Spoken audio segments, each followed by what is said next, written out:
Assalamualaikum warahmatullahi wabarakatuh. Waalaikumsalam warahmatullahi wabarakatuh. Waalaikumsalam warahmatullahi Oke, wabarakatuh. applause buat kita semua karena kita berhasil ya selama bulan puasa ini nunjukin rasa semangat meskipun baru hari kedua ada ya. Oke, saya ucapkan selamat datang kepada teman-teman semua di webinar kolaborasi Smash Hub dan Pajakin yang akan membahas strategi perpajakan yang efektif untuk UMKM. Dan perkenalkan, nama saya Febriansyah yang akan menjadi moderator pada kegiatan webinar kali ini. Tapi sebelum masuk ke sesi webinarnya nih, mungkin teman-teman semua bingung, apa itu Smash Hub dan apa itu Pajakin ya? Jadi Smash Hub ini adalah ekosistem pengembangan bisnis UMKM dan pemberdayaan generasi muda demi terciptanya ekonomi berkelanjutan yang dapat berdaya saing global dengan program-program dan produk inovatif yang siap melejitkan UMKM. Lalu Pajakin ialah aplikasi pajak online yang memudahkan teman-teman semua untuk melakukan konsultasi, hitung, pencatatan keuangan, dan bayar pajak dari berbagai platform. Keren banget kan?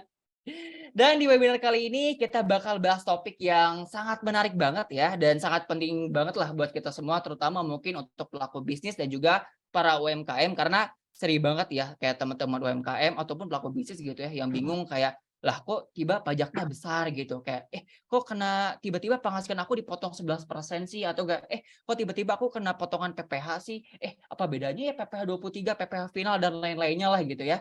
Yang mana dengan ketidaktahuan kita malah di akhirnya bakal menjerumuskan kita pada kerugian lah gitu. Apalagi kita kan pelaku-pelaku bisnis gitu ya, yang ingin mendapatkan atau mencapai tujuan bisnis dengan efektif dan efisien gitu.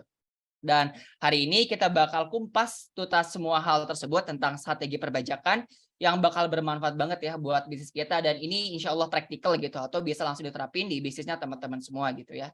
Dan kita bahas perpajakan ini gak bakal sendiri, kita bakal ditemani oleh pembicara kita yang udah banyak pengalamannya gitu ya di bidang perpajakan yang saat ini telah menjadi tax specialist di Pajakin.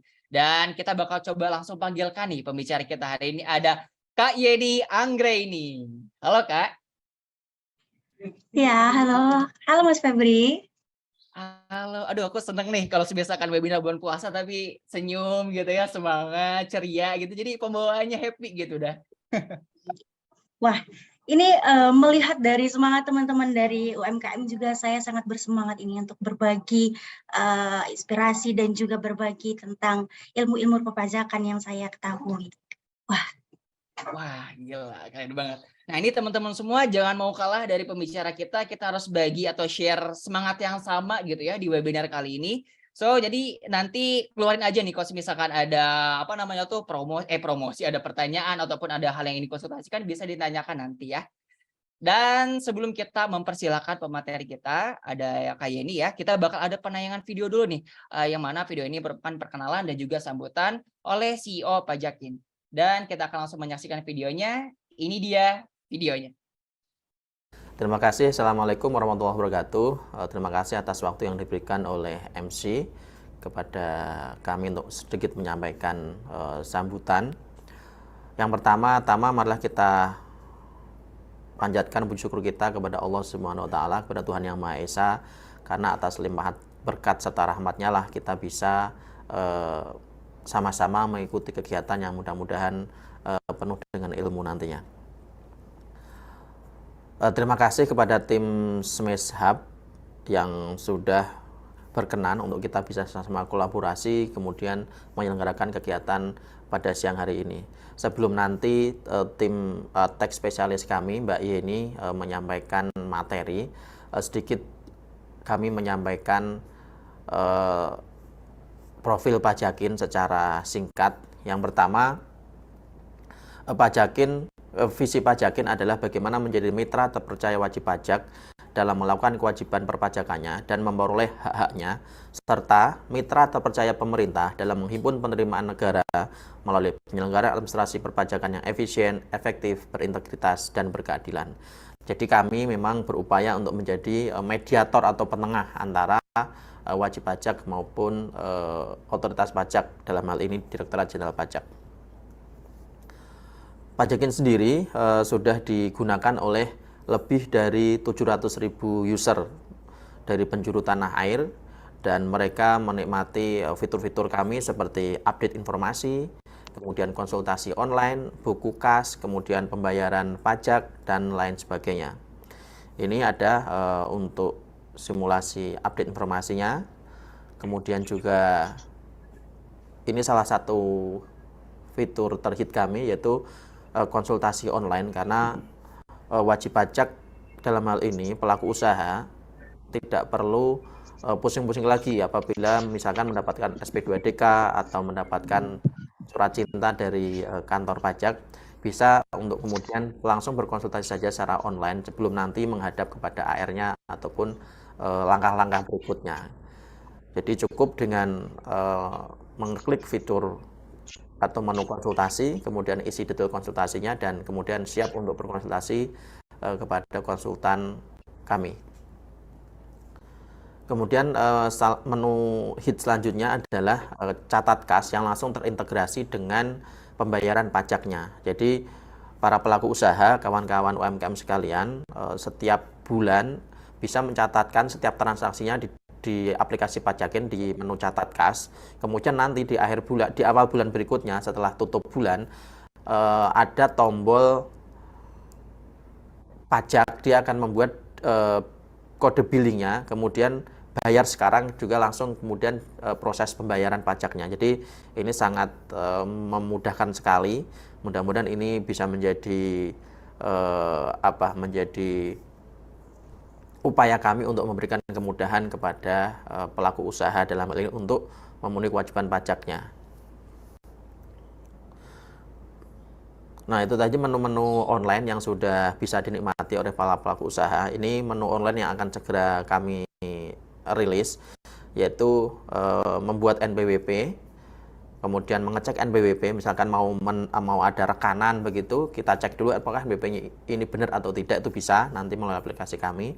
Kemudian daftar NPWP, kemudian juga nanti juga ada e-matre, kemudian juga ada e-filing, kemudian e-bookpot, dan juga ada e-faktur. Jadi itu nanti menu-menu yang akan kami berikan di dalam aplikasi Pajakin.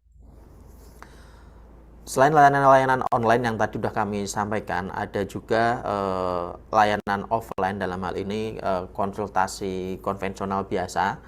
Kami ada tax compliance, yaitu misalkan para pelaku usaha, karena ketika harus meng-hire karyawan sendiri, misalkan harus yang punya skill pajak atau apa merasa kesulitan, bisa itu dialihkelolakan oleh kami. Jadi Pajakin yang akan mengerjakan semua kewajiban perpajakannya, yang penting disupport datanya. Semua kewajiban pelaporan PPN, PPh 21, dan lain sebagainya. Kemudian kita juga ada in-house training. Jadi kalau teman-teman misalkan para pelaku usaha gabungan misalkan, kemudian merasa ada yang perlu didalami soal aturan terbaru atau soal perpajakan, bisa mengkontak kami untuk kemudian bisa mendapatkan in-house training begitu. Jadi nanti, atau kalau yang kami biasa lakukan, ada korporasi misalkan yang punya beberapa cabang, mereka ada petugas-petugas pajak di setiap cabang tersebut. Jadi kita memberikan in-house training kepada mereka. Kemudian juga kita juga menangani teks litigasi, misalkan pendampingan gugatan, banding, kemudian PK. Untuk dalam case ini kita yang pernah kami dampingi adalah pendampingan banding. Kemudian ada clarification assistant and tax dispute, itu misalkan kita mendampingi dalam proses pendampingan menjawab SP2DK, kemudian pendampingan pemeriksaan, keberatan, dan juga bukti permulaan. Untuk pemeriksaan kita sudah ada pengalaman, kemudian bukti permulaan juga kita sudah pernah menangani. Untuk SP2DK juga kita pernah menangani. Kemudian ada tax advisory, ini untuk misalkan para pelaku usaha, korporasi, apapun itu yang membutuhkan perencanaan pajak, kemudian konsultasi pajak, kita menjadi advisernya. Itu juga memungkinkan, kita juga melayani. Kemudian juga untuk korporasi yang punya transaksi afiliasi dengan perusahaan yang punya hubungan istimewa, itu kan harus membuat transfer pricing dokumen. Kita juga memberikan layanan pembuatan dan juga pendampingan. Kemudian juga kita pernah tax review, tax clearance. Jadi perusahaan-perusahaan yang misalkan mau melakukan listing misalkan atau apapun, minta untuk dipastikan bahwa kewajiban pajakannya udah clear, udah beres lah, itu kita memberikan layanan tax clearance. Kira-kira itu layanan offline yang pernah dan kita bisa berikan apabila para pelaku usaha, kawan-kawan UMKM membutuhkan. Nah, kita sudah digunakan tadi udah lebih dari 700.000 user dan alhamdulillah rating kita juga masih oke. Jadi artinya alhamdulillah kita cukup diterima oleh wajib pajak, oleh para user kami, dan harapannya kami bisa terus memberikan layanan yang memuaskan untuk wajib pajak, untuk para pajakener sekalian. Nah, itulah yang profil singkat yang bisa kami sampaikan. Sekali lagi kami ucapkan terima kasih kepada para peserta yang sudah meluangkan waktunya untuk nanti sama-sama menimba ilmu, menerima sharing dari Mbak Yeni, tax spesialis kami. Terima kasih juga kepada tim Smash Hub. Mudah-mudahan acara nanti berjalan lancar dan juga tidak ada halangan yang berarti, dan mudah-mudahan pada akhirnya nanti para kawan-kawan UMKM pelaku usaha ini bisa mendapatkan manfaat betul dalam kegiatan pada siang hari ini, dan nanti ilmunya bisa diaplikasikan dalam memenuhi kewajiban perpajakannya dalam tugas pokoknya sehari-hari, dan mudah-mudahan itu bisa memberikan manfaat untuk bangsa dan negara kita. Baik, saya kira terima kasih. Assalamualaikum warahmatullahi wabarakatuh. Selamat mengikuti kegiatan webinar kita bersama dengan semester. Terima kasih. Terima kasih. Assalamualaikum warahmatullahi wabarakatuh. Terima kasih. Saya ucapkan terima kasih juga nih ya kepada Pak Arif nih ya, tadi selaku CEO Pajakin, meskipun di sini mungkin belum hadir ya, tapi kita ucapkan terima kasih. Dan kita bakal langsung masuk aja nih ke sesi pemaparan dari Kak Yeni, tapi sebelum itu teman-teman semua bisa disimak baik-baik ya. Dan kalau perlu dicatat nih seluruh pernyataan-pernyataan atau materi-materi yang disampaikan oleh Kak Yeni, dan nanti misalkan nih teman-teman semua ada yang maksudnya apa ya, ataupun kayak ada hal-hal yang membingungkan, bisa langsung ditanyakan di sesi Q&A ya. Dan kepada Kak Yeni gimana, udah siap? Oke, sudah siap. Oke, siap. Kalau kayak gitu kepada Kak Yeni kami persilahkan. Oke, baik, terima kasih kepada Mas Febriansyah sebagai moderator. Terima kasih atas kesempatan yang diberikan kepada saya. Mohon izin sebelumnya, apakah suara saya terdengar dengan jelas? Jelas banget Kak, aman. Oke, aman ya. Oke, Assalamualaikum warahmatullahi wabarakatuh. Selamat pagi. Astagfirullahaladzim. Gimana teman-teman? Semangatnya masih semangat pagi atau sudah semangat siang nih? Gimana teman-teman dari UMKM, dari pegiat UMKM? Aku mau menyapa dulu nih, gimana dengan semangat teman-temannya? Apakah masih semangat pagi atau bagaimana? Semangat pagi. Puasa Kak, oke. Pada puasa ya, oke. Kita ulang lagi ya kalau gitu ya. Assalamualaikum warahmatullahi wabarakatuh. Selamat siang. Waalaikumsalam. Waalaikumsalam. Selamat siang. Oke, ternyata cukup memancing ya teman-teman ya. Oh, butuh dipancing dulu ternyata ya. Oke, di sini sudah hadir para pengusaha sukses dan pegiat UMKM dengan segala usahanya. Halo? Ada kendala dengan suara saya? Aman, Kak, bisa dilanjut. Tidak ada, jelas. Clear. Oke. Di sini sudah hadir para pengusaha sukses dan pegiat UMKM dengan segala usaha yang dijalankannya. Maka izinkan saya untuk menyapanya secara khusus nih. Beli ranjang ke Yogyakarta, ketemu si Mamat sama kawannya. Selamat siang Bapak Ibu semua, semoga sehat dan lancar usahanya. Amin. Oke, sebelumnya saya ucapkan terima kasih kembali kepada Smash Hub Indonesia sebagai ekosistem pengembang bisnis UMKM karena telah menyediakan ruang diskusi bagi UMKM untuk naik kelas. Nah, suatu kebanggaan nih bagi saya bisa bertemu dengan teman-teman pengusaha yang semangatnya selalu berjiwa muda. Nah, maka dari itu saya ucapkan terima kasih juga kepada teman-teman pengusaha yang menyempatkan hadir dalam edukasi pajak hari ini. Oke.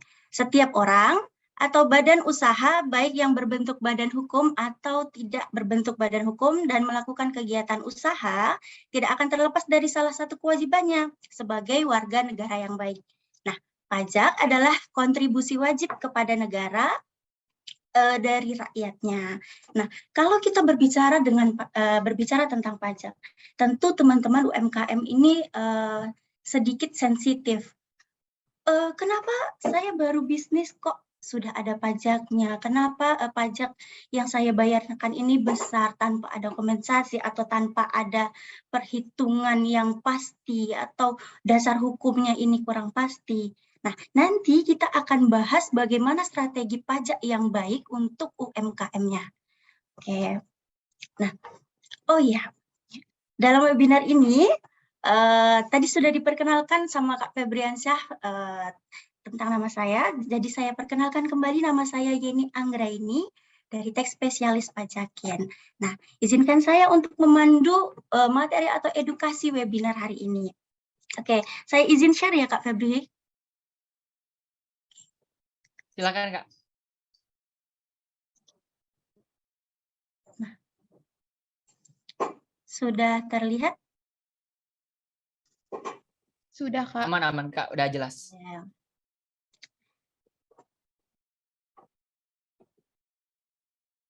Nah.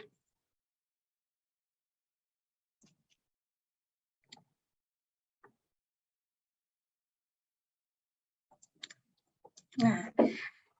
Oke, sebelum kita jauh melangkah membahas bagaimana strategi yang baik untuk UMKM, kita sepertinya perlu nih dibahas dulu definisi dan klasifikasi dari UMKM itu sebenarnya apa. Biar kita itu tahu strategi yang pas untuk usaha yang kita jalankan itu bagaimana. Gitu. Nah, kita baca sebentar. Definisi UMKM. UMKM atau usaha mikro, kecil dan menengah adalah aktivitas usaha yang dilakukan oleh perorangan atau badan usaha milik orang. Sedang menjalankan usaha dengan skala mikro, kecil, dan menengah dan bukan anak perusahaan atau cabang perusahaan manapun. Jadi perlu diingat nih, UMKM sendiri itu bukan cabang. Yang kita sebut UMKM adalah pusat dan bukan cabang ataupun bukan dari anak perusahaan itu tersendiri. Oke, nah klasifikasinya nih apa? Nah, klasifikasi ini kita bisa lihat, sebagaimana kalau kita berbicara tentang pajak, pasti kita berbicara tentang dasar hukumnya nih. Nah, selalu teman-teman itu dasar hukumnya apa? Dasar hukumnya apa sehingga bisa menghasilkan produknya apa? Nah, ini kita lihat bahwasannya berdasarkan PP nomor 7 tahun 2021, diklasifikasikan bahwasanya usaha mikro itu penjualan per tahunnya itu 0 sampai dengan 2 miliar. Nah, sampai ya, berarti 0 sampai dengan 2 miliar itu termasuk dalam usaha mikro. Nah, usaha kecil itu yang seperti apa? Dengan penjualan bruto 2 sampai 5 miliar. Oke, nah untuk usaha yang menengah, penjualannya adalah 15 sampai 50 miliar. Oke, nah dari definisi dan juga klasifikasi UMKM ini, baru kita bisa merumuskan pajak atau strategi apa yang bisa kita gunakan nantinya. Nah, kita dapat dari sini, dari skema perpajakannya. Itu ada 2. Yang pertama adalah kalau dalam pajak itu tidak melebihi 4,8 M dan juga melebihi 4,8 miliar. Nah, kita dapat 2 untuk usaha mikro dan untuk usaha kecil. Nah, untuk usaha menengah bagaimana? Untuk usaha menengah kan tadi peredarannya 15 sampai dengan 50 M. Jadi dia akan mengikuti dari usaha kecil. Yang perlu kita minimalisir adalah nanti dengan biaya-biayanya. Nanti kita akan bahas nih di akhir ya teman-teman ya. Kita simak dulu. Oke, nah langsung saja kita masuk ke materi ya. Nah, tadi kita membahas bahwasannya untuk usaha mikro atau usaha kecil, itu kita membahas 2 skema yang tidak melebihi 4,8 miliar per tahun. Nah, kita bagi lagi nih, dari definisi atau skema 4,8 miliar per tahun ini, kita bisa membaginya menjadi 2, yaitu atas orang pribadi dan juga atas wajib pajak badan. Nah, atas wajib pajak orang pribadi ini bagaimana perlakuannya? Nah, melalui peraturan pemerintah nomor 55 tahun 2022, sekarang telah ada perubahan PP nomor 55 tahun 2022 ini sebenarnya sama halnya dengan peraturan pemerintah nomor 23 tahun 2018 yang sering teman-teman gunakan nih. Dulu kan sering nih teman-teman gunakan PP nomor 23 tahun 2018. Apa nih? Final UMKM bayar sendiri. Nilainya berapa? 0,5%. Nah, sekarang sudah diperbarui. Sudah diperbaruinya dengan mana? Dengan PP nomor 55 tahun 2022. Oke, nah perbaruannya apa nih? Pasti banyak yang bertanya-tanya. Khususnya untuk UMKM. UMKM ini tadi kita bisa bicara tentang mikro dan juga kecil. Banyak UMKM yang belum mendirikan badan usaha ataupun kita sering disebut dengan wajib pajak orang pribadi. Nah, bagaimana perlakuannya? Wajib pajak orang pribadi di perlakuan PP terbaru ini adalah dia tidak dikenakan pajak sampai dengan 500 miliar. Oke. Ada yang bocor. Nah, untuk wajib pajak orang pribadi dia tidak dikenakan sampai dengan 500 miliar. Nah, di sini terlihat mungkin nanti ini saya bahasnya sekilas-sekilas ya teman-teman. Nanti akan dibagikan materinya dibantu dengan Kak Febriansa dan juga tim dan juga dari tim pajakin. Nanti mohon untuk dibantu di-share ya Kak ya. Oke, saya akan menjelaskan dan juga mencontohkan secara langsung. Karena kalau saya jelaskan secara detailnya dan juga saya baca satu persatu, mungkin saja waktu kita tidak mencukupi. Maka izinkan saya untuk membacakan secara singkatnya dan juga mencontohkannya di perhitungannya. Oke, nah ini ada contoh. Tadi kita sudah bahas bahwasannya orang pribadi, sampai dengan 500 juta itu tidak dikenakan pajak. Itu dasar hukumnya ada di Undang-Undang HPP dan juga PP nomor 55 tahun 2022. Nanti bisa kalau misalnya butuh validasi lagi nanti bisa sambil dibuka teman-teman. Nah, dalam pelaporan SPT tahunan yang berakhir di 31 Maret ini juga sudah diupdate e-formnya itu sudah menggunakan PP 55 ya teman-teman ya. Saya pikir teman-teman juga sudah update dan juga mengikuti webinar-webinar pajakin atau semeshab dengan pengarahannya kita. Nah, ini contohnya. Nah, kita bacakan sebentar. Contohnya adalah Tuan Takur terdaftar di KPP Pratama Tebet, mempunyai kegiatan usaha berupa toko baju, omset brutonya sepanjang tahun 2021 dicontohkan dalam tabel berikut. Nah, ini kan sering teman-teman gunakan atau teman-teman UMKM dulu gunakan. Contoh perhitungannya seperti ini. Langsung di Januari misalnya kena peredaran brutonya pada masa itu adalah 100 juta. Nah, langsung dikalikan 0,5% kan. Kalau dahulu kita menghitungnya seperti itu. Nah, sekarang kita harus menghitungnya secara masa dan juga secara beruntun. Bahwasanya sampai dengan 500 juta baru nanti akan dikenakan. Nah, contohnya seperti ini. Pada Januari dia mendapatkan peredaran brutonya itu 100 juta. Maka pembayarannya adalah 0. Februari dia mendapatkan 50 juta, diakumulasikan menjadi 150 juta dari Januari sampai Februari, maka dia belum membayar pajak. Sampai pada Mei, itu dia kena 100 juta peredaran brutonya dengan jumlah dari Januari sampai Mei, dalam contoh ini sudah 500 juta, maka dia belum bayar pajak. Dan di masa Juni, baru nih, udah lebih dari 500 juta. Oke, ini kan sudah lebih dari 500 juta nih. Kita diberi contoh di sini adalah 200 juta. Baru 200 juta itu dikalikan dengan 0,5%. Begitu teman-teman. Nah, contoh ini sepertinya sama dan juga format ini yang diunggah dalam SPT tahunan teman-teman itu sama. Dari PP 23 tahun 2018 sama PP dari PP 23 tahun 2018 dengan PP nomor 55 tahun 2002 itu sama formatnya ya. Hanya saja nanti sudah mengikuti bahwa sebelum dia 500 juta itu tidak akan dikenakan pajak atau kita sebut PTKP-nya. Begitu. Ini untuk yang tidak melebihi 4,8 miliar untuk wajib pajak orang pribadi ya teman-teman ya. Oke, kita lanjut.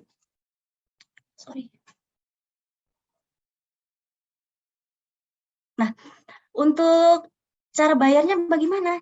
cara bayarnya ini bisa melalui aplikasi Pajakin, bisa juga melalui DJP online. Seperti yang biasa teman-teman lakukan, bahwasanya kalau melalui Pajakin nanti akan kami arahkan lagi. Kalau dari DJP online, silakan masuk ke akun DJP online-nya, masukkan NPWP, user, dan juga silakan klik menu bayar. Nah, di menu bayar itu nanti akan muncul seperti ini. Akan muncul kode KAP-nya berapa dan juga final UMKM-nya berapa ataupun jenis setorannya berapa. Nah, untuk wajib pajak orang pribadi dulu, ini adalah untuk KAP-nya 41128 yaitu PPh final.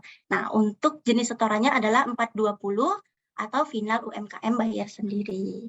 Nah, ini step-stepnya teman-teman. Oke, untuk cara pelaporannya itu nanti akan di-share sama teman-teman. Nanti bisa dibuka linknya. Nah, kita lanjut ke selanjutnya. Nah, tadi ada dua yang tidak melebihi 4,8 miliar per tahun. Ada orang pribadi, ada badan. Sekarang kita bahas yang wajib pajak badan nih. Nah, yang wajib pajak badan gimana atas aturan baru atau PP 55 tahun 2022 ini? Nah, atas wajib pajak badan itu tidak memperoleh ibaratnya fasilitas seperti wajib pajak orang pribadi. Bahwasanya wajib pajak badan tetap langsung dikalikan dengan 0,5%. Oke.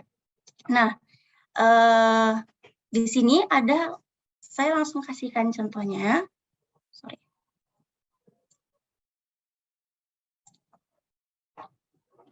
Pada tahun 2022 didirikan perusahaan berbadan hukum perseroan terbatas. PT Sel didaftarkan menjadi wajib pajak badan pada bulan Januari 2022. PT Sel menjalankan kegiatan usaha berupa jasa periklanan dan pemasaran.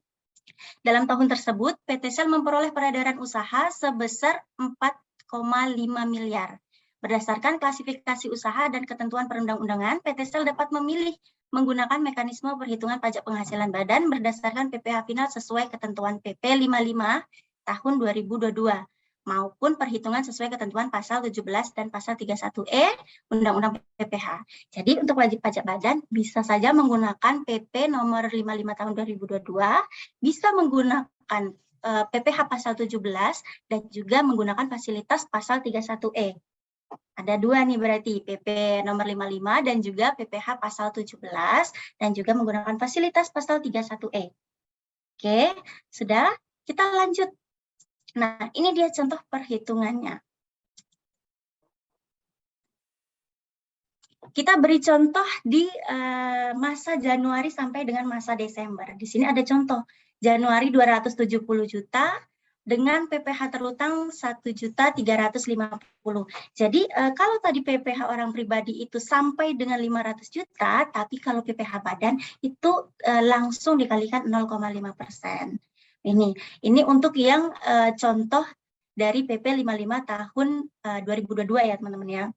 Sehingga didapat nih dari jumlah 4,5 miliar per tahun itu didapatkan PPh terutangnya 22.500.000.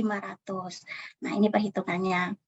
Nah, bila PT Sel memilih menggunakan mekanisme PPh final atas peredaran bruto tertentu, maka beban utang pajak penghasilan badannya adalah 22.500.000. Nah, berdasarkan pasal 5 ayat 1 huruf C PP 55 tahun 2022, jangka waktu pajak penghasilannya itu bersifat 3 tahun. Jadi wajib pajak badan hanya bisa menggunakan PP 55 ini dalam jangka 3 tahun untuk mempersiapkan atau kesiapan teman-teman untuk membuat laporan keuangan. Nah, dalam jangka waktu 3 tahun ini tadi, berarti teman-teman mempunyai beban utang senilai 67.500.000. Nah, 67.500.000 ini didapat dari mana? Didapat dari 22.500.000 dikali 3. Ini kita asumsikan bahwa dia akan digunakan selama 3 tahun. Kita asumsi dengan peredaran bruto yang sama. Nanti kalau misalnya tidak sama, silakan teman-teman hitung sendiri bahwasanya selama 3 tahun itu beban pajaknya sekitar 67.500.000 dengan perhitungan saya. Ini jika kita menggunakan PPh final 0,5% dengan menggunakan peraturan pemerintah nomor 55 tahun 2022. Nah, bagaimana jika kita menggunakan PPh pasal 17? Nah, ini dia perhitungannya. Oke. Sebentar. Oh, bisa. Nah, adapun PT Sel memilih melakukan pembukuan dan mekanisme perhitungan pajak penghasilan badan menggunakan tarif umum pasal 17 dan fasilitas pasal 31E Undang-Undang PPh, maka perhitungannya sebagai berikut. Nah, tadi kita mengambil contoh sama halnya dengan peraturan pemerintah yang nomor 55, yaitu senilai 4,5 miliar. Nah, kita contohkan 4,5 miliar dan kita ambil sampel bahwasanya harga pokok penjualannya pada tahun itu adalah 3 miliar 150. Nanti bisa disesuaikan lagi teman-teman. Nah, kita dapat nih dari segitu kita dapat omset dikurangin dengan harga pokok penjualan, dapatlah laba kotor usahanya senilai 1 miliar 350. Nah, ketika kita menggunakan PPh pasal 17 ini, kita bisa mengurangkan biaya-biaya yang menjadi beban dari operasional tersebut. Kalau kita menggunakan PP 55, kita tadi kan tidak bisa mengurangkan, langsung PPh final 0,5%. Nah, kalau kita menggunakan PPh pasal 17, kita bisa mengurangkan biayanya. Maka di sini kita hitung biayanya. Biaya apa saja? Ini sebagai contoh saja. Ada biaya operasional, biaya gaji, sewa, jasa pihak ketiga, penyusutan, perizinan, utilitas, dan lain-lain. Nah, dicontohkan bahwasanya total biaya operasionalnya adalah 675 juta. Nah, didapatlah nih dari laba kotor dikurangi dengan total biaya operasionalnya menjadi laba bersih usaha atau yang sering kita sebut dalam istilah pajaknya adalah laba fiskal senilai 675 juta. Oke, nah berarti penghasilan kena pajaknya berapa? 675 juta. Nah, ini bisa kita langsung menggunakan tarif PPh pasal 17 dan juga fasilitas pasal 31E. Nanti bisa dibaca fasilitas PPh pasal 31E. Nah, berapa persenannya? Adalah 50% dan untuk wajib pajak badannya itu berapa? 22%. Jadi 22% dikalikan dengan 50% dan juga dikalikan dengan penghasilan kena pajaknya. Dapatlah dia senilai 74.250. Nah, oke. Ini ketika dia menggunakan PPh pasal 17 dan juga bisa menggunakan fasilitas pasal 31E. Nah, ada keuntungan lain nih ketika kita menggunakan PPh pasal 17. Memang kalau kita lihat di sini bahwasanya dari PPh pasal 17 ini dengan PP 55 tadi akan jauh lebih besar. Kita lihat kembali di PP 55. Di PP 55 kita dikenakan 22.500. Nah, ketika kita memakai PPh pasal 17, kita akan dikenakan 74.250. Jelas itu lebih besar bagi teman-teman pengusaha. Namun kita bisa lihat kalau misalnya di PP 55 tadi kita langsung final potong 0,5% dan juga kalau di PPh pasal 17 ini kita bisa mengurangkan biaya operasionalnya. Selain itu kita juga bisa melihat bila dalam tahun pajak tersebut kita mengalami rugi fiskal, maka kita tidak akan ada pajak yang dibayar. Begitu. Itu ketika kita menggunakan PPh pasal 17. Bagaimana contohnya? Contohnya ada di sebelah kanan. Tadi kita sama mengambil contoh 4,5 miliar. Dengan harga pokok penjualannya 4 miliar 50 juta. Nah, dapat laba kotor usahanya 450. Terus ada nih total biaya operasional kita 675 juta, otomatis kita akan rugi atau kita sebutnya adalah rugi fiskal. Kalau kita di laba fiskal terus minus itu kan rugi ya teman-teman ya. Nah ruginya itu senilai 225 juta, otomatis kita tidak ada pajak yang dibayar. Nah dalam kerugian kita ini, kalau kita menggunakan PPh pasal 17, kita bisa mengkompensasikan kerugian ini selama 5 tahun. Begitu. Oke. dari sini. Nah, ini dia. Dengan demikian, strategi dan perencanaannya amat diperlukan nih dalam menghadapi risiko dan kewajiban utang pajak. Dengan memilih opsi yang tepat, perusahaan dapat memaksimalkan laba perusahaan dari kewajiban yang timbul. Salah satunya kewajiban pembayaran pajak penghasilan. Nah, tadi kan kita sudah menyinggung, kita sudah menghitung nih, sudah memberikan definisi dan juga menghitung bagaimana jika menggunakan PP 55 dan bagaimana kita jika kita menggunakan PPh pasal 17. Nah, kalau seandainya dalam perhitungannya itu sudah ibaratnya kita sudah naik kelas, UMKM-nya sudah naik kelas dan ingin menggunakan PPh pasal 17, maka teman-teman tidak bisa nih balik lagi ke PP nomor 55. Kita tidak bisa menggunakan fasilitas PP 55 lagi. Jadi misalnya tadi kalau wajib pajak badan kan 3 tahun. Nah, dalam jangka waktu 2 tahun ketika teman-teman merasa oh ini sudah laba, sebaiknya kita menggunakan PPh pasal 17. Begitu. Nah, terus dirasa bahwasanya belum nih, ketika di tengah jalan kita biasanya ada proyeksi nih. Di proyeksi ternyata terlihat nantinya tidak, ternyata lebih baik pakai yang 55. Nah, itu tidak bisa kembali ya teman-teman ya. Jadi perlu dipikirkan lagi strateginya. Oke. Nah, bayarnya sama dengan yang wajib pajak orang pribadi tadi, bisa melalui aplikasi Pajakin atau dengan DJP online. Yang beda adalah kode KAP-nya dan juga jenis setorannya. Untuk kode KAP-nya berapa? Kode KAP-nya kalau untuk wajib pajak badan adalah 411126. Nah, jenis setorannya adalah 100 karena dia dibayarkan per masa gitu. Oke, untuk pelaporannya nanti akan dikirimkan kembali ya. Nah, saat ini kita sudah selesai nih membahas yang tidak melebihi 4,8 miliar per tahun. Kita beralih ke 4,8 miliar per tahun.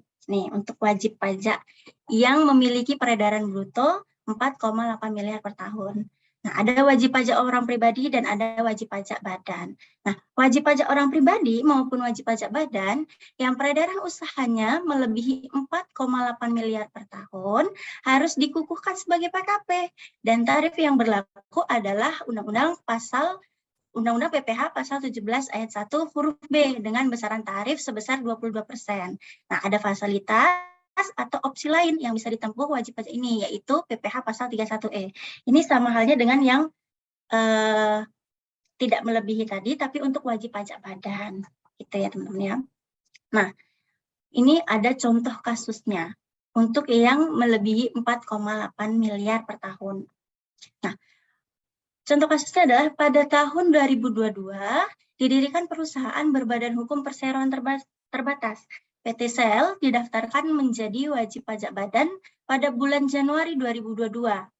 PT Sel menjalankan kegiatan usaha berupa jasa periklanan dan pemasaran. Dalam tahun tersebut, PT Sel memperoleh peredaran usaha sebesar 80 miliar per tahun. Berdasarkan klasifikasi usaha dan ketentuan perundang-undangan, PT Sel dapat tergolong dalam pelaku usaha besar. Oke. Nah, bagaimana contoh perhitungannya?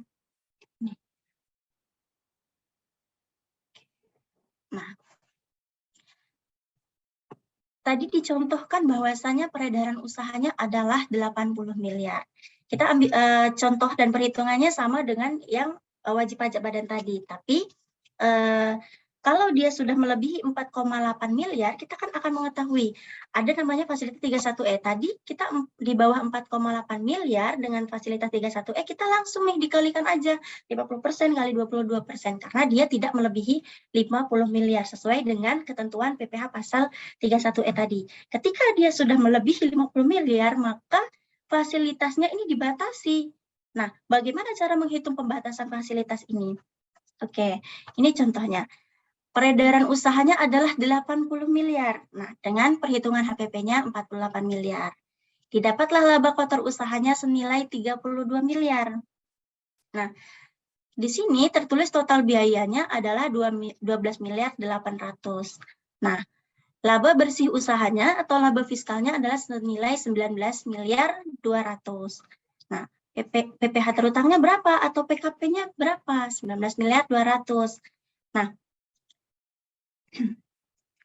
ini kita langsung aja kalikan dengan PPh pasal 17 senilai 22%. Ini perhitungannya. Nah, dari perhitungan tersebut, PT Sel memperoleh peredaran usaha sebesar 80 miliar, sehingga tidak termasuk ke dalam wajib pajak badan yang berhak memperoleh fasilitas insentif PPh pasal 31. Maka beban utang pajak penghasilannya pada tahun 2022 sebesar 4 miliar 224. Nah, ini tadi kan dia tidak termasuk ya, berarti kan beda dengan yang wajib pajak badan tadi. Nah, gimana cara kita bisa mendapatkan fasilitas tadi, yang seperti yang saya jelaskan tadi. Caranya seperti ini, teman-teman. Nah, ini ada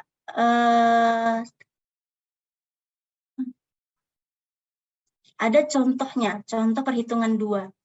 Bagaimana bahwasanya kita bisa mendapatkan fasilitas tersebut adalah dengan pemecahan usaha dan membagi omsetnya dengan entitas baru melalui mekanisme perhitungan pajak penghasilan badan menggunakan tarif umum pasal 17 dan fasilitas pasal 31E Undang-Undang PPh. Maka perhitungannya sebagai berikut.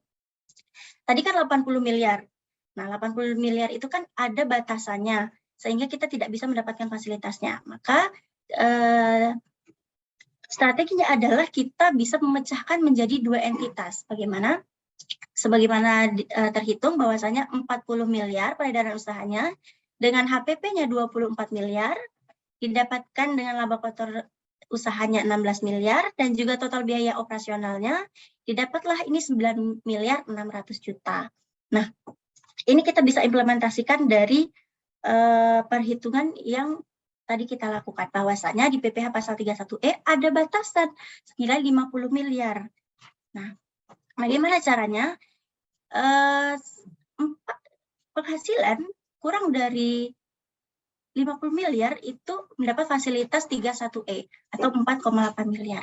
Jadi yang 4,8 miliar itu bisa menggunakan fasilitas PPh pasal 31E dan sisanya menggunakan PPh pasal 17 yaitu senilai 22%.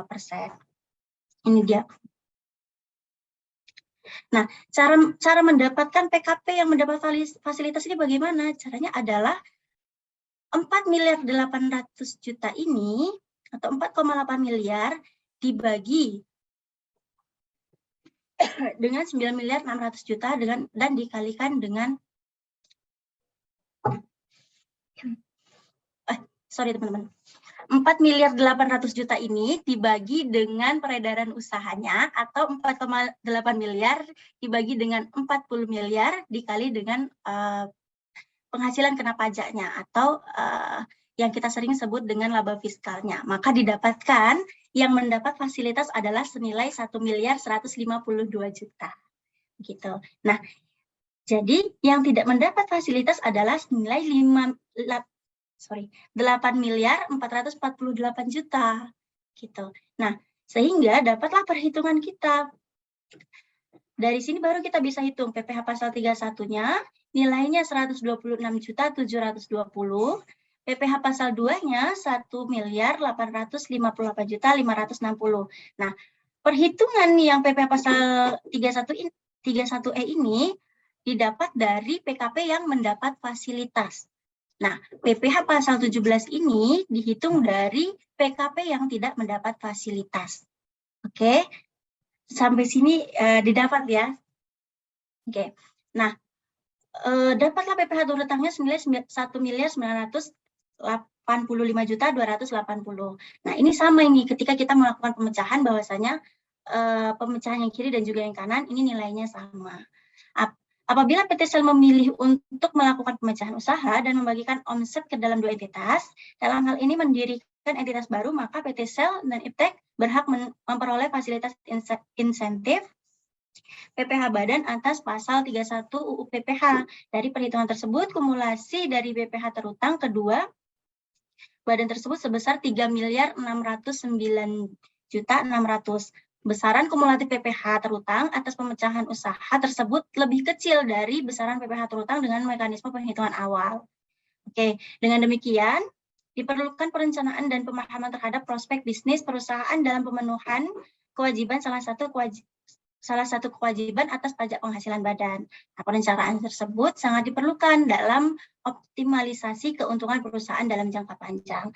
Nah, ini kita bandingkan kembali ya teman-teman ya. Ketika dia menggunakan PPh pasal 17 yang 80M tidak menggunakan pemecahan entitas, nilainya adalah 4.224, dan juga ketika kita menggunakan PPh pasal 17 dengan melakukan pemecahan entitas, nilainya adalah 1.985.280.000. Dengan jumlah kedua entitas itu adalah 3.909.600.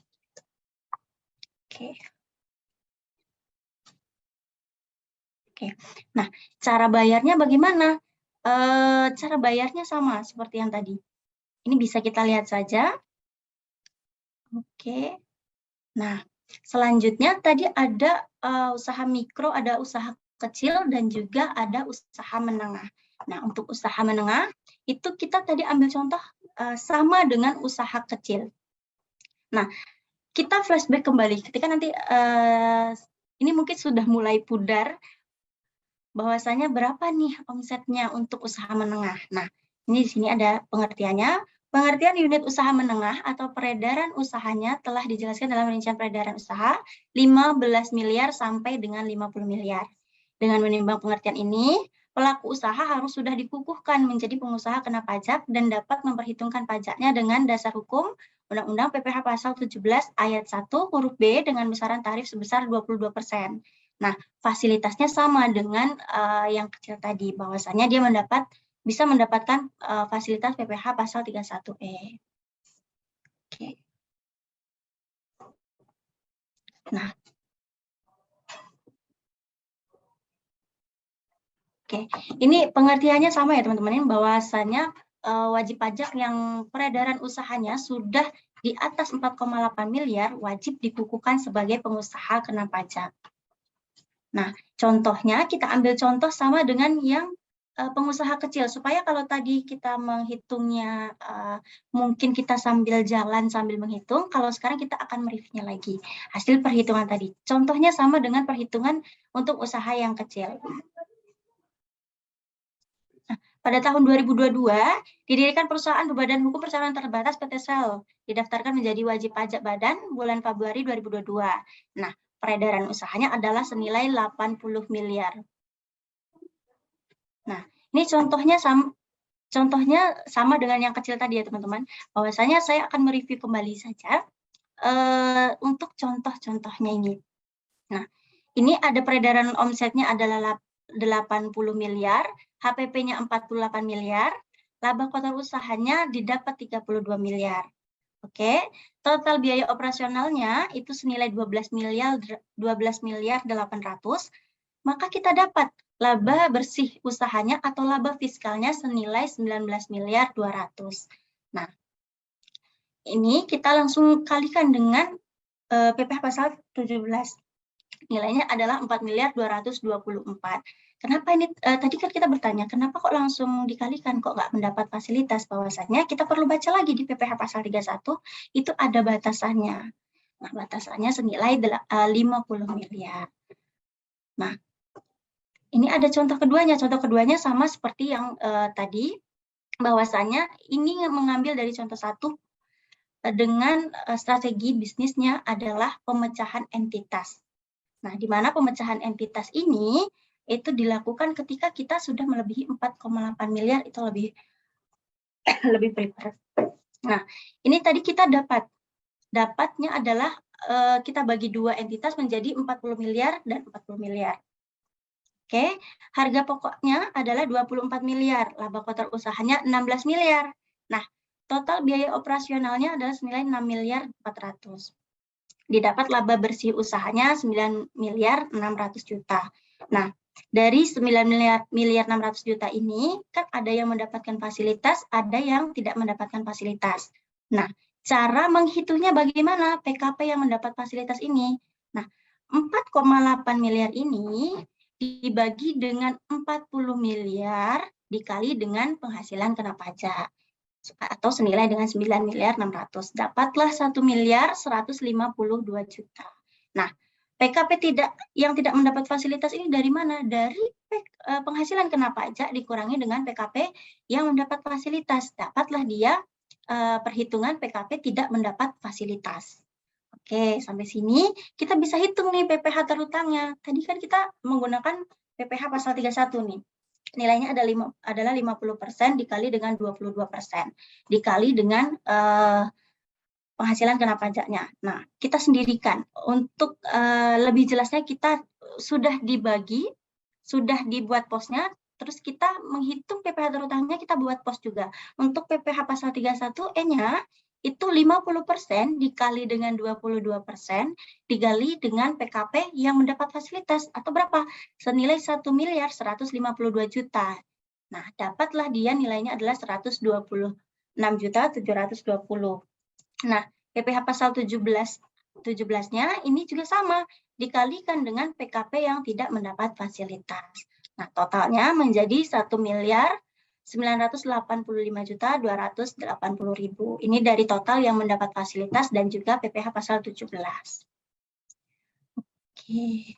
Nah, terakhir. Nah, hal-hal yang harus diperhatikan untuk meminimalisir pajak bagi UMKM apa nih? Tadi sudah saya spill pertama bahwasannya kita bisa memisahkan keuangan pribadi perusahaan dan pribadi dan juga perusahaan. Terus bisa juga pemecahan entitas usaha seperti yang sudah kita contohkan tadi. Jadi ketika dia sudah melebihi atau sudah entitas penghasilan brutonya sudah tinggi, kita bisa melakukan pemecahan usaha. Tadi kita sudah contohkan ya teman-teman.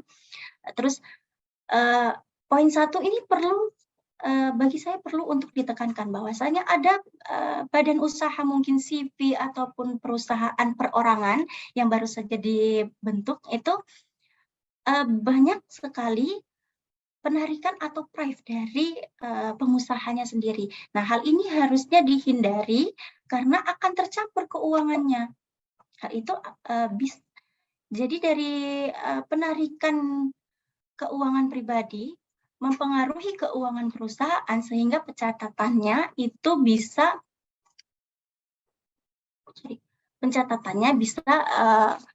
mengalami kesulitan. Oke. Yang kedua tadi ada pemecahan entitas sudah dibahas, terus mengurus surat keterangan. Nah, mengurus surat keterangan ini apa? Sama halnya dengan yang kita lakukan di PP 23 tahun 2018. Mungkin banyak teman-teman yang belum menggunakan fasilitas PP 23 tahun 2018 itu mengurus surat keterangan di DJP atau KPP terdaftar untuk bisa dikenakan dengan PPh final 0,5% tadi ya teman-teman ya. Terus yang keempat apa? Memanfaatkan aplikasi perpajakan. Nah, seperti Pajakin untuk menghindari sanksi administrasi. Oke, yang kelima, kita perlu mengetahui apa saja yang dikecualikan dari objek pajak atau dengan dasar hukum PPh pasal 4 ayat 3 huruf Undang-Undang PPh. Terus selanjutnya ada apa saja nih yang bisa dibiayakan sebagai pengurang penghasilan kena pajak dengan definisi biaya untuk mendapatkan, menagih, dan memelihara. Dasar hukumnya adalah pasal 6 ayat 1 Undang-Undang PPh. Terus selanjutnya ada kita juga perlu mengetahui apa saja yang tidak boleh dikurangkan untuk mendapatkan penghasilan kena pajak bagi wajib pajak dalam negeri dan bentuk usaha tetap. Nah, dasar hukumnya adalah pasal 9 ayat 1 UU PPh. Nah, yang terakhir ada wajib pajak itu perlu memperhatikan kredit pajak yang diperoleh. Ini sering sekali bahwasanya ada beberapa wajib pajak yang mungkin sudah dipotong pajak entah PPh final atau PPh pasal 23. Nah, ini tidak memperoleh bukti potongnya. Nah, bagaimana itu bisa menjadi pengurangnya bahwasanya kita bisa mendapatkan bukti potongnya dengan memintanya langsung. Gitu. Oke, untuk poin 5 sampai dengan poin 7 ini kita bisa meminimalisirnya dengan membuat pos-pos apa saja yang bisa kita minimalisir. Gitu. Oke, nah tadi dijelaskan bahwasanya pada poin 4 kita bisa memanfaatkan aplikasi perpajakan seperti Pajakin. Nah, ini ada contoh dari salah satu fitur Pajakin, yaitu catat kas langsung bayar pajak. Ini biasa digunakan oleh UMKM.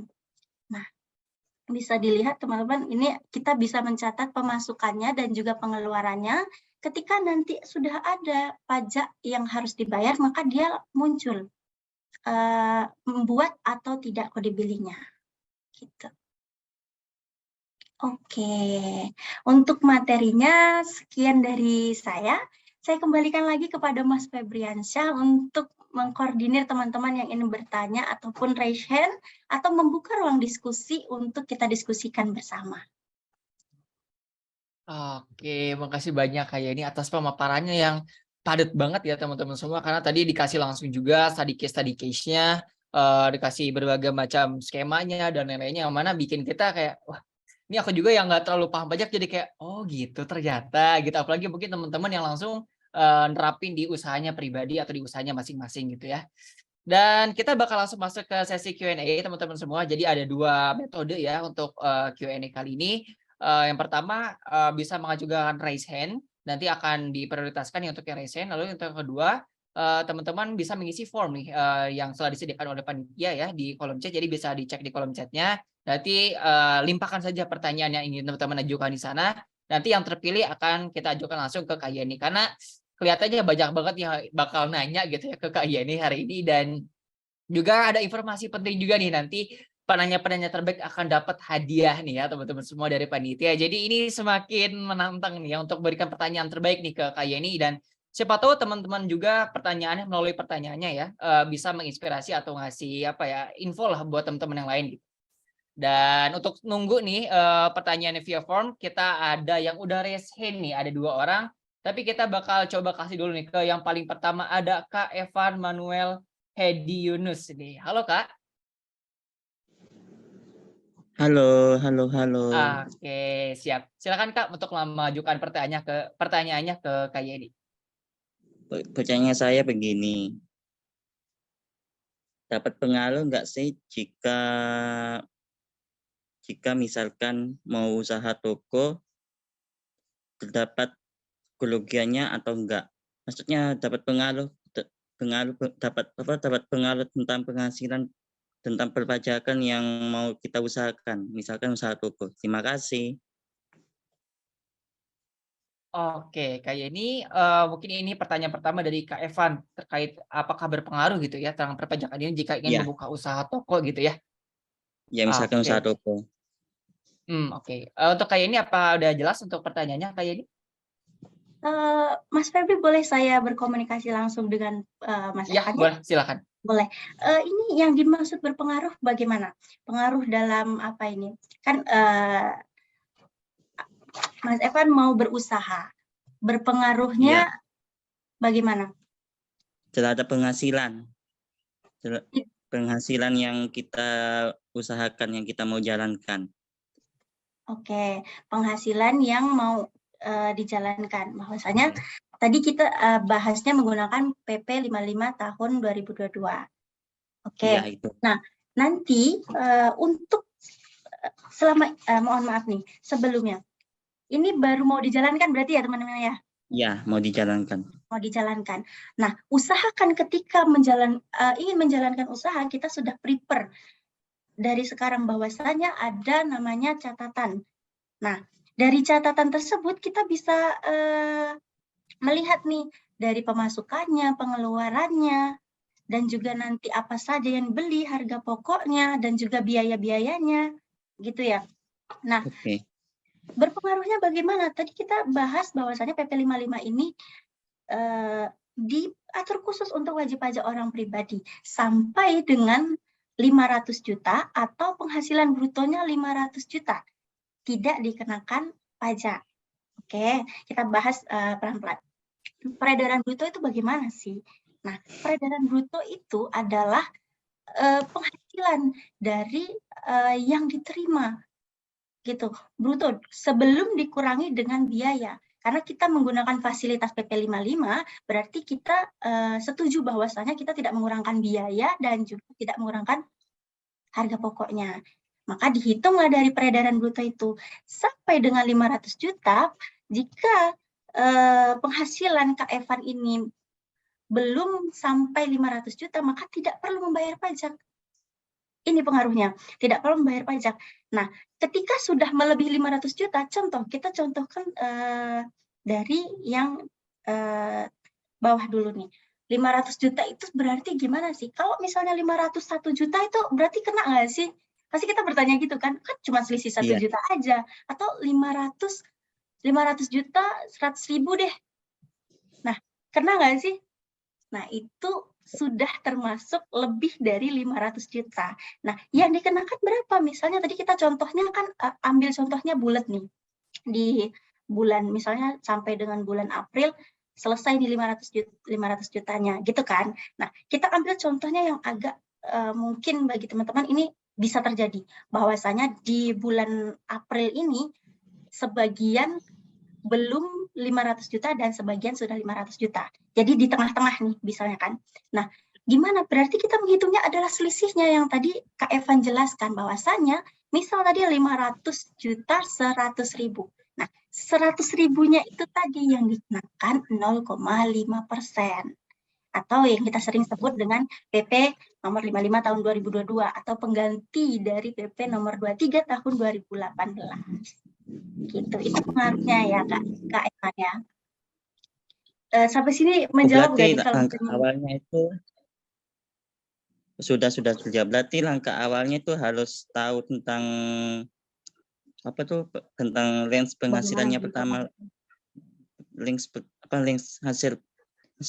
hasil uangnya pertama itu Kak. Cara jual uang gitu kan. Iya, betul. Biasanya adalah pebisnis ini lupa untuk melakukan pencatatan atau misalnya kalau dalam bahasanya adalah pembukuan. Kita lakukan yang paling utama bahwasanya PP 55 itu tidak harus pembukuan, harus hanya perlu pencatatan. Nah, teman-teman ini kan biasanya terkendala dengan pencatatannya bagaimana. Nah, dicatat secara manual saja, nanti bisa dibuat seperti yang tadi saya berikan contoh. Nanti kita akan share materinya ya, Kak Febri ya, tolong ya. Nanti kita share materinya. Dibuatnya seperti itu, nanti jadi ketahuan berapa total peredaran brutonya, terus apakah dia sudah dikenakan PPh final atau belum. Gitu. Nanti kelihatan itu di akhir tahun, ketika Kak Evan mau melaporkan SPT-nya atau biasanya kita sebut dengan SPT 1770 polos untuk wajib pajak orang pribadi yang berusaha, itu dilampirkan di SPT tahunannya. Dari pencatatan yang tadi saya contohkan itu ya Kak ya. Oke. Sudah cukup menjawab ya Kak? Sudah, makasih. Terima kasih. Sudah cukup jelas. Oke. Thank you juga nih Kak Evan buat pertanyaannya ya, dan aku rasa itu udah menjawab banget. Dan kita bakal langsung move ke pertanyaan selanjutnya nih ya. Ini tadi aku lihat Kak Salsa Sirenia nih ya, setelah Kak Evan ini dia yang kedua gitu, tapi dia turunin lagi tangan. Apa jadi nanya Kak Salsa? Jadi Kak, saya cuma mau nanya. Oke. Boleh. Silakan. Semua orang yang punya NPWP tuh baik badan tuh wajib melapor SPT tiap tahunnya ya? Oke. Berarti itu pertanyaannya ya? Oke, silakan Kak Yeni untuk menjawab pertanyaan. Mohon maaf tadi Kak siapa? Kak Salsa Sirenia. Oke, Kak Salsa. Nah, bagi wajib pajak yang mempunyai NPWP, baik dia efektif atau non efektif. Sekarang kita di akhir-akhir ini kita banyak menemukan wajib pajak yang non efektif. Kita bilangnya begitu ya. Kenapa dia non efektif? Bahwasanya wajib pajak itu biasanya non efektif ketika dia tidak berpenghasilan ataupun dinonefektifkan secara jabatan. Nah, gimana NPWP orang yang mempunyai NPWP ini apakah harus melapor atau tidak? Harus. Mau dia nihil, mau dia tidak punya penghasilan, itu wajib melapor ya teman-teman. Nah, apa nih dampaknya ketika kita tidak melaporkan SPT itu? Nah, ketika kita tidak melaporkan SPT-nya, ada sanksi administrasi yang menjerat. Nah, sanksi administrasinya berupa apa nih? Berupa denda untuk wajib pajak orang pribadi nilainya adalah 100.000, untuk wajib pajak badan nilainya adalah 1 juta. Nah, ini kita perlu kerucutkan lagi. Nah, 100.000 atau 1 juta ini maksudnya gimana? Apakah dia dari kurang bayar ataupun dia per bulan atau bagaimana? Nah, 100.000 untuk wajib pajak orang pribadi ini tadi adalah per 1 tahun pajak. Gitu. Nah, untuk wajib pajak badan juga sama. Bayarnya bagaimana? Nanti ketika sudah diterbitkan namanya surat tagihan pajak dari DJP-nya. Gitu ya, Kak ya. Nah, jadi untuk kakak dan juga pebisnis, ketika memang belum berpenghasilan ataupun mungkin mengalami kerugian atau mungkin ada pindah kerja atau belum lagi berhenti nih kerjanya, itu diharapkan untuk melaporkan. Jadi kan sayang nih kalau misalnya seharusnya kita tidak kena, malah kita kena denda nih. Nilainya 100.000 atau wajib pajak badan nilainya 1 juta. Nah, kalau misalnya memang wajib pajak ini mempunyai kriteria khusus untuk dinonefektifkan atau memang sudah tutup badan usahanya ataupun wajib pajak badannya, itu bisa dilakukan penghapusan NPWP. Begitu. Oke, semoga menjawab ya, Kak ya. Berarti Kak, nanti kalau misalnya dia nggak berpenghasilan sekalipun, pas lapor SPT tuh hasilnya harus nihil ya? Betul. Jadi nanti misalnya tidak berpenghasilan, ya, silakan diisi 0, berarti penghasilannya 0, dan juga di bawah-bawahnya itu 0, tinggal diisi dengan hartanya saja. Bagaimana dalam 1 tahun itu bahwasanya dalam pemikiran kita harta itu kan bisa ditarik dari tahun lalu ya, Kak ya, dari SPT tahun lalu yang Kakak isi nih. Nah, itu kan terlihat hartanya. Nah, dari situ kita isi saja hartanya itu. Begitu, tanpa ada penambahan harta. Gitu. Oke. Terima kasih Kak. Oke, terima kasih Kak. Oke, sudah jelas berarti ya. Makasih banyak Kak Salsa atas pertanyaannya, dan ini udah mulai banyak banget ya pertanyaan-pertanyaan masuk di via form. Kita bakal coba pindah dulu ke form ya teman-teman, karena udah ada 20-an lebih nih untuk pertanyaan-pertanyaan yang masuk via form. Nanti kalau misalkan ada waktu lebih, kita bakal balik lagi ke yang raise hand, oke? Dan ini ada pertanyaan pertama nih yang udah dikurasi oleh panitia ya. Ini katanya UMKM yang mendapat fasilitas bebas pajak yang bagaimana? Perhitungannya seperti apa? Nah, itu kata ini yang didapat dari panitia. Mungkin itu, silakan Kak Yeni untuk menjawab pertanyaan. Oke, tadi kita bahasnya adalah UMKM yang bebas pajak. Nah, sudah kita ketahui di PP 55 tadi, dan kita bahas sebelumnya, mungkin teman-teman ada yang belum gabung, bahwasanya UMKM yang bebas pajak adalah untuk wajib pajak orang pribadi dengan peredaran usaha sampai dengan 500 juta, itu bebas pajak. Begitu. Nah, lebih dari itu seperti Kak Evan dan juga teman-teman tadi, bahwasanya lebih dari itu maka dikenakan PPh final. Hanya itu saja. Oke. Semoga menjawab ini ya, jawaban dari Kak Yeni, menjawab pertanyaannya nih dari yang mengajukan pertanyaan ini. Itu tadi katanya dari Kak Wahyu ya. Dan mungkin kita coba lanjut lagi Kak ke pertanyaan selanjutnya, karena banyak banget ya yang masuk ke kolom pertanyaan kita. Ini menunjukkan antusiasme teman-teman tinggi banget gitu ya. Dan ini sangat appreciate banget lah buat teman-teman semua. Dan kita bakal langsung lanjut ke pertanyaan selanjutnya nih. Katanya, apakah ada sanksi bagi mereka yang nggak bayar pajak penghasilan dengan benar? Ini pertanyaan tentang sanksi nih Kak Yeni. Gimana jawabannya Kak? Oke, sudah. Nah, oke, jadi sering saat ini dari Januari sampai dengan 31 Maret banyak sekali dijumpai bahwasannya ada AR-AR yang menghubungi wajib pajaknya. AR itu apa teman-teman? AR itu adalah akun representatif yang menangani kewajiban perpajakan teman-teman. Jadi setiap teman-teman wajib pajak itu mempunyai AR-nya masing-masing, di mana itu bisa dilihat di akun DJP online-nya teman-teman. Di profilnya itu terlihat AR-nya siapa. Nah, adakah sanksi ketika kita membayar pajak itu tidak benar? Ada, tentu. Tadi yang pertama dari pertanyaan yang kedua itu ada berapa sanksi yang dikenakan ketika kita tidak lapor.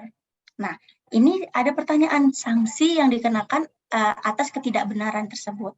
Nah, ketika ditemukan penemuan oleh AR, itu ada data yang ditemukan bahwasannya ada senilai pajak yang tidak diungkapkan oleh wajib pajak tersebut, ada sanksinya senilai 2%. 2% dari kurang bayar atau dengan perhitungan DJP-nya adalah pajak yang sudah teman-teman bayarkan dikurangi dengan penemuan yang ditemukan oleh DJP. Dari situ didapatkan dasar dari sanksi. Jadi 2% atau 2% dikali dengan kurang bayar. Nah, itu nanti akan didapatkan juga. Teman-teman juga akan mendapatkan namanya surat tagihan pajak. Surat tagihan pajak itu atas sanksi. Nah, surat tagihan pajak itu ada atas sanksi kurang bayar dan juga atas sanksi ketidaklaporan teman-teman. Gitu. Aku masih. Oke. Semoga menjawab ya tadi pertanyaan tadi dari Kak Vira nih. Tadi udah dijelaskan dengan jelas ya sama Kak Yeni ini. Dan kita bakal kasih 2 slot lagi pertanyaan. Mungkin kita balik lagi nih ke yang resen dulu ya. Ada Kak Eka Fatma nih. Oke. Kak Eka Fatma, halo. Apa jadi nanya Kak Eka Fatma? Halo. Oke. Silakan Kak Eka Fatma untuk mengajukan pertanyaannya ya. Oh iya, terima kasih. Mbak, aku mau tanya untuk apa usaha baru yang akan melakukan transaksi tetapi dengan perusahaan di luar negeri, misalkan katakanlah Singapura. Jadi kita kayak mau ada menggunakan jasa aplikasi pencatatan akuntansi seperti itu. Nah, kalau misalkan transaksi itu terjadi, kira-kira potensi pajak apa ya yang akan muncul untuk dari sisi kita sebagai di Indonesia gitu atas transaksi tersebut? Kak Eka ya tadi ya? Iya, Kak Eka. Kak Eka, ini kita perlu perjelas transaksinya ini berupa apa? Tadi kalau saya salah tolong dibenerin, ini transaksinya seperti apa? Apakah dia jasa atau transaksi barang atau impor atau bagaimana? Karena kalau kita berbicara tentang pajak, tentu saja atas setiap transaksi itu ada pajak yang berbeda. Jadi ini perlu diperjelas nih. Meskipun nanti berpengaruh atau tidaknya di pencatatan akuntansinya, kita perlu tahu transaksinya ini berupa apa. Gitu. Apa Kak Eka? Ini dicontohkan apa nih?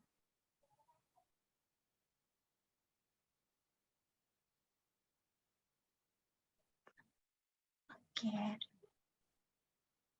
Halo? Oke, Kak Eka-nya sepertinya terputus ya, Kak Febrian saya. Iya nih ya. Kak Eka, halo Kak Eka. Halo, Nah, halo. ini udah mulai masuk lagi. Oke, jadi transaksi detailnya semacam kayak PTA yang berada di Indonesia itu melakukan transaksinya itu adalah kayak semacam beli lisensi atau akses untuk dapat menggunakan satu sistem aplikasi akuntansi dari kebetulan ini dari luar negeri yaitu Singapura. Nah, atas transaksi pembelian lisensi atau akses atas aplikasi tersebut, kira-kira potensi pajak apa yang muncul? Soalnya ada yang bilang, saya kan cari tahu gitu ya, bertanya gitu. Jadi di forum ini saya ingin mendapat kepastian lah atau ada sudut pandang lain gitu. Ada yang bilang kayak PPN-nya, terus ada yang bilang mungkin PPh 26 kayak gitu. Saya mau minta penjelasan dari sini sih kayak gitu. Oke. Seperti itu. Oke. Kak Eka izin menjawab ya.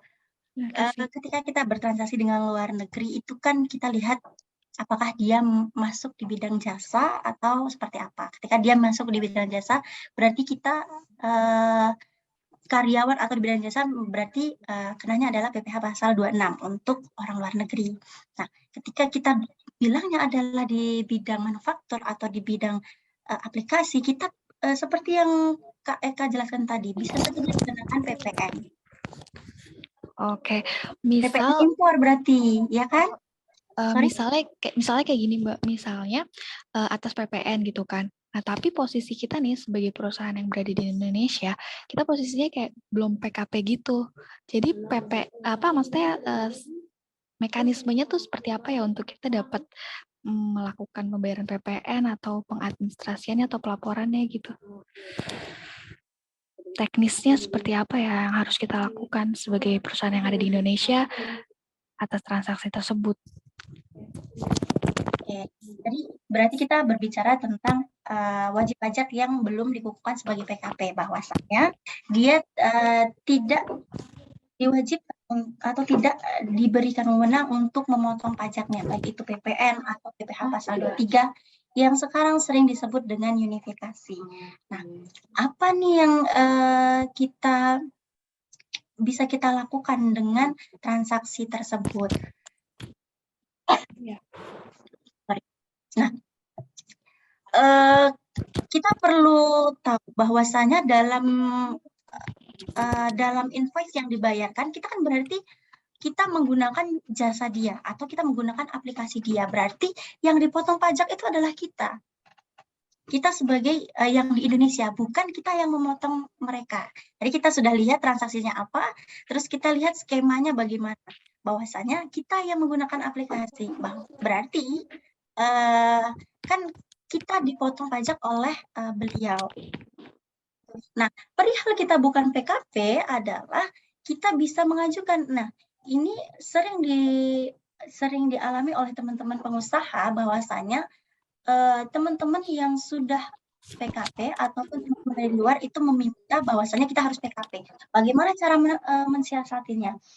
Sekarang DJP itu memfasilitasi bahwasanya ketika teman-teman ini butuh surat PKP atau pernyataan bahwa teman-teman belum PKP atau sering kita sebut non PKP, nah KPP terdaftar itu menyediakan begitu. Jadi silakan tulis permohonannya bahwa surat pernyataan non PKP atau bisa dibuat sendiri gitu. Nah, atas pernyataan non PKP ini kan PKP ini ada klasifikasinya bahwasanya di atas 4,8 miliar per tahun baru bisa dikukuhkan menjadi PKP atau dengan kewenangan dari wajib pajaknya bahwasanya dianggap dia sudah mengikuti atau sudah memenuhi administrasi gitu Kak Eka. Oke, berarti kalau kita posisinya belum PKP, tapi sebenarnya kita harus bayar PPN-nya atas pembelian tadi dari luar, kita nggak harus melakukan itu atau kita nggak terhutang atas itu? Nah, begini, kan ini tadi kita bilangnya bahwasannya kita sebagai yang dipungut PPN-nya. Nah, kewajiban kita hanya membayar, yang menyetorkan itu dari pihak sana, dari pihak luar negeri ini yang pihak lawan transaksi kita. Nah, kenapa kita memerlukan PKP? Tadi kan pemikiran kita, pemikiran Kak Eka dan juga saya bahwasanya kenapa kita memerlukan PKP nih kalau misalnya dipotong. Bahwasanya ketika kita PKP terus kita dipotong PPN, kita bisa mengkreditkan pajaknya. Itu. Nah, berarti di sini kita bisa melihat bahwasanya kalau kita sudah bayar pajaknya PPN nih, kita kan tinggal bayar nih kalau PPN karena kita dipotong kan. Nah, kita tidak bisa mengkreditkan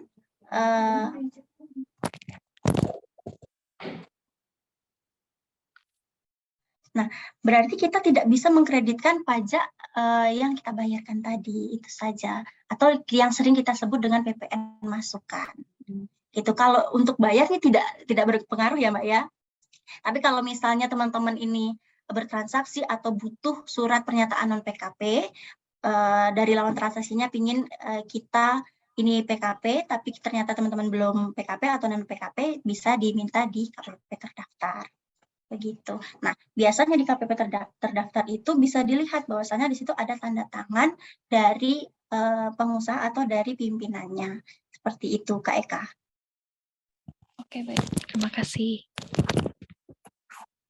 Oke, terima kasih banyak ya Kak Eka. Berarti udah jelas banget nih dari penjelasan dari Kak Yeninya ya. Teman-teman, karena waktunya terbatas, ini satu pertanyaan terakhir ya. Kak Yeni, gak apa-apa kan ya Kak Yeni ya? Oke, ini ada pertanyaan terakhir. Dari Kadek Devi Laviani nih. Bagi bisnis online tidak memiliki toko, apakah dikenakan pajak PPh badan? Misalnya bisnis fashion atau makanan dan lain-lain, Kak. Terima kasih. Nah, Bisnis. Oke, berarti ini masuk dalam online shop ya Kak ya? Oke, nah dalam online shop ini kan kita bisa melihat apakah dari usaha itu berbadan hukum atau tidak. Tadi kita pertanyaannya dia adalah apakah dikenakan PPh badan. Nah, dikenakan PPh badan itu bisa kita sebut bahwasanya dia atau usahanya itu sudah berbentuk badan hukum atau sudah terdaftar badan hukum. Nah, gimana kalau misalnya dia belum terdaftar badan hukum, berarti dia adalah usaha milik pribadi atau sebagaimana kita sering sebut dengan pelaporannya adalah 1770 polos atau usahawan. Begitu. Nah, kalau untuk pajaknya bagaimana nih? Untuk pajaknya itu dibayarkan atau kita menggunakan formulirnya 1770 polos untuk orang pribadi dan usahawan. Tadi sama halnya dengan masih yang pertama tadi, bahwasanya harus ada pencatatannya. Begitu. Yang diperlukan untuk teman-teman semua teman-teman pebisnis ini adalah pencatatan. Bahwasanya patokan utama kita untuk kita tahu berapa omset yang kita dapat, berapa pengeluaran yang kita keluarkan, itu dari pencatatan kita.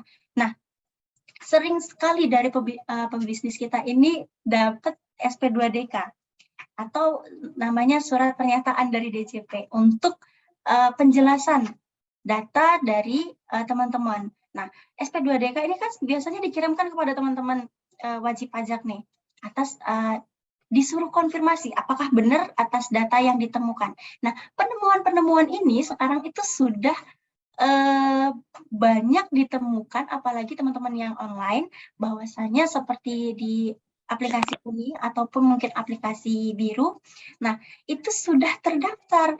Jadi untuk teman-teman yang misalnya melakukan bisnis itu dan tidak melaporkan, jika nanti ada penemuan itu akan mendapatkan namanya surat SP2DK atau surat pernyataan.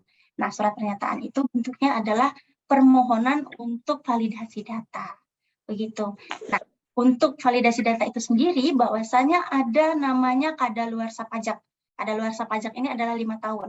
Jadi ketika dia sudah 5 tahun, misalnya kita dapat SP2DK tahun 2017 atau dapat tahun 2018 yang mungkin baru masuk, atau 2016 yang mungkin baru masuk, yang diperhitungkan bahwa sampai saat ini itu sudah 5 tahun atau sudah kadaluarsa pajak, itu tidak perlu dilayani.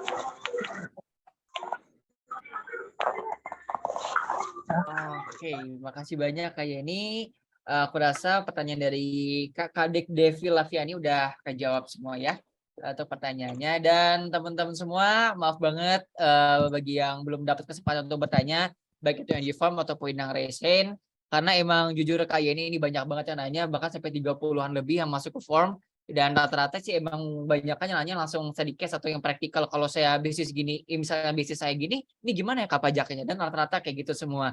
Dan nanti mungkin semisalkan yang, aduh aku masih penasaran banget nih, ya belum kejawab pertanyaannya. Jadi ada konsultasi, ada fitur konsultasi ya di pajakin ya Kak Yeni ya? Iya, betul.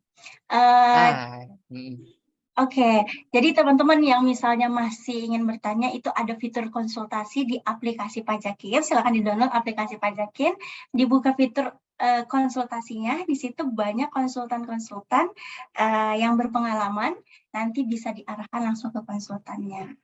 Begitu melalui case-case-nya. Oke, jadi teman-teman gak usah bingung yang belum kesempatan nih di hari ini nanya ke Kak Yeni, bisa langsung download di aplikasi Pajakin dan menggunakan fitur konsultasinya ya. Dan teman-teman semua, nggak kerasa ini adalah akhir dari sesi webinar kali ini, dan aku juga mengingatkan ke teman-teman semua ya untuk mengisi link presensi yang udah di-share oleh panitia di kolom chat, yang mana nantinya link presensi itu bakal jadi semacam bukti lah ya untuk pengiriman sertifikat ke teman-teman semua. Dan di sesi kali ini kita bakal sesi foto bareng dulu nih ya. Karena ini udah ada 200 lebih orang, tapi sayang banget kalau nggak didokumentasiin. Dan ini mungkin bakal berslide-slide juga nih ya kalau untuk di fotonya gitu. So, teman-teman semua bisa nyalain kameranya. Kalau misalkan yang muslim yang lagi aduh aku lagi nggak berkerudung nih. bisa pakai anduk, bisa pakai sarung, bisa pakai selimut atau apapun itu untuk menutup sementara, ataupun bagi teman-teman yang aduh aku belum mandi atau apapun itu, gak apa-apa, pede aja, kita harus pede gitu ya. Dan di sini kita pokoknya have fun karena kita udah sharing session selama kurang lebih 1 jam lebih ya. Karena jujur nih teman-teman, sebenarnya sesi webinar ini sampai jam 2. Tapi karena antusiasme teman-teman nanya banyak gitu ya, kita extend setengah jam yang alhamdulillahnya bisa beri informasi banyak lah ya buat teman-teman yang mana semoga bisa langsung praktekkan di bisnisnya teman-teman semua. Dan sekali lagi aku ingatkan ke teman-teman semua untuk nyalain kameranya, nggak usah ragu, nggak usah malu, kita bakal sesi foto bareng ya. Dan juga jangan lupa isi link presensi ya, ada di kolom chat. Oke, ke tim operator udah siap ya?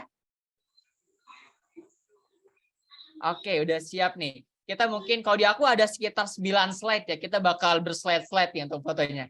Oke, untuk slide 1, semua lihat kamera ya, tunjukin ekspresi bahagianya. Dan sorry nih kalau misalkan suara aku agak berisik karena lagi hujan besar. Oke, semua lihat kamera ya. 1, 2, 3. Oke, sekarang kita bakal pindah ke slide kedua ya. Nih tunjukin muka-muka happy-nya meskipun mata lagi buka ya, jangan lemes gitu ya. Oke, semua lihat kamera ya. 1, 2, 3. Oke, sekarang kita bakal pindah ke slide ketiga nih ya, karena banyak banget yang on cam. Keren banget nih partisipasi dari teman-teman semua.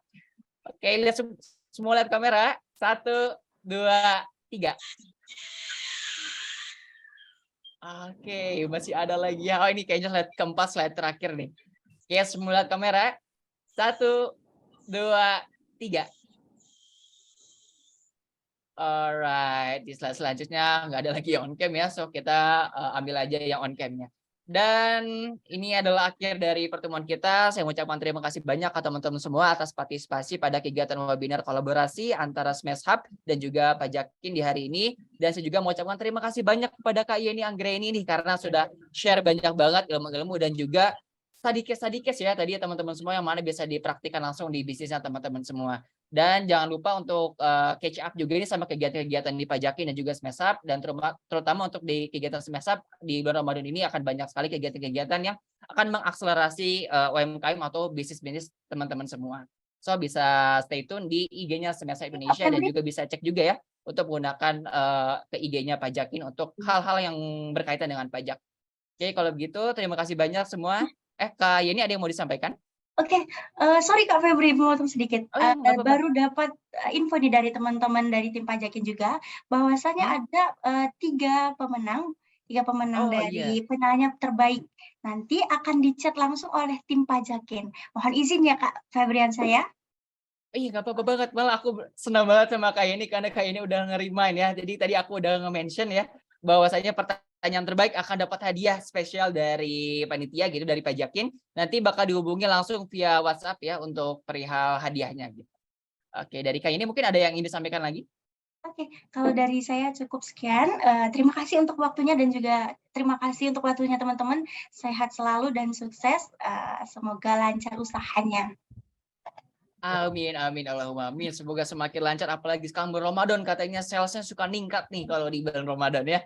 Oke, kalau gitu saya Muhammad Febilan Syarima selaku moderator pamit undur diri. Wassalamualaikum warahmatullahi wabarakatuh. Makasih banyak teman-teman semua.